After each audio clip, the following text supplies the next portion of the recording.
the probationer and the prosecutor will try to convict him. Well, as part of this show, Veronica, we're going to actually bring some footage, a tape, if you will, of I guess what's called a probation violation hearing. Am I correct? Correct, yeah.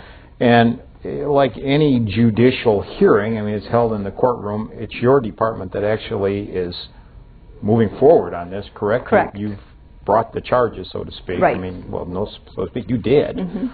So what would as the folks are looking at this, who are the players? Who do they expect to be seeing here? I mean, we have a probationer who's obviously in trouble. Right. I mean, he or she is about maybe going to go back to jail or prison. Right. So who's going to all be here?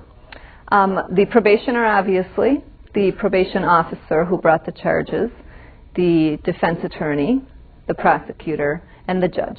Those are the main characters. So like any other judicial hearing, everybody gets a chance to speak? Yes. Okay. Can our probationer put forward a defense for his lackadaisical activity? Absolutely. Absolutely. Both judges will give them, Judge Collier and Judge Kimbler will give the probationer the opportunity. They will ask them what happened, what went awry, and at that point the defense attorney could help make that case. I see. So he's entitled as a lawyer, he or she. Correct. And the prosecutor's on the other side, just like it all started with. Right. Your department and the prosecutor are one and the same at that point in time, or?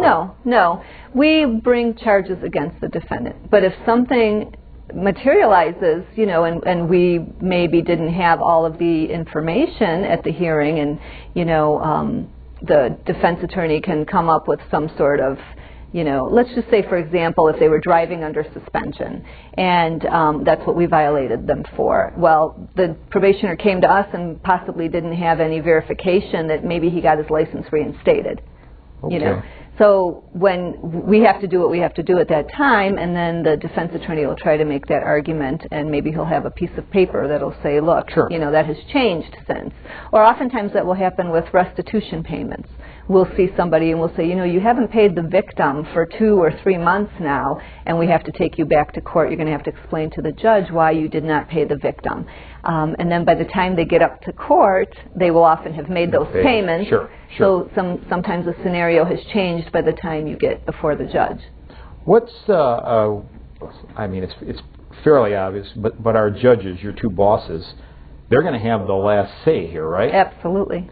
Mm-hmm. Okay, so prosecutor makes his case, the defense attorney makes his case. I guess our probationer has an opportunity to talk if the judge asks him, right? Correct. Mm-hmm. Okay. Right then and there, Veronica, when this hearing comes to a close, is there going to be a decision? Yes. Okay, if that decision, not to dwell on the negative, but if that decision is, sorry, but you're going to prison, is our probationer then cuffed and arrested and taken away right at that point? Yes. He is? Yes.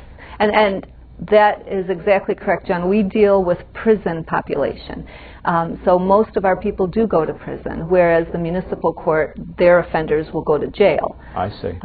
So yes. Well, at this point of the proceeding, when that happens, if it does happen, there's no bail or anything, right? No. That's a final. Our probationer had 2 forks of the road to go on, and he apparently screwed up on that one, so now he's going to prison. That's right. And that's why I said earlier that being on probation is a privilege. You're not entitled or mandated to be placed on probation. If the judge is gracious enough to give you the opportunity, then we expect you to complete your probation successfully. I see. Well, Ronnie, that's very interesting. You certainly have a very interesting job. I bet one day is the same as the day before. That's I think right. That's a pretty fair statement. Yes.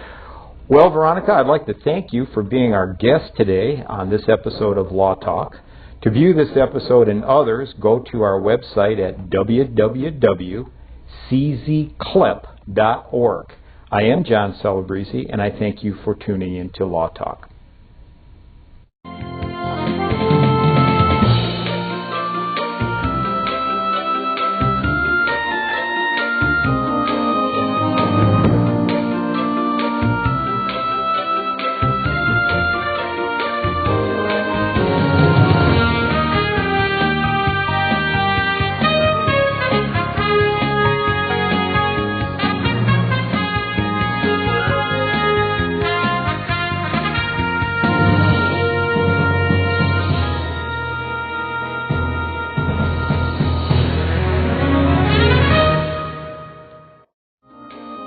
At CZ-CLEP, we're devoted to the education of today's legal issues.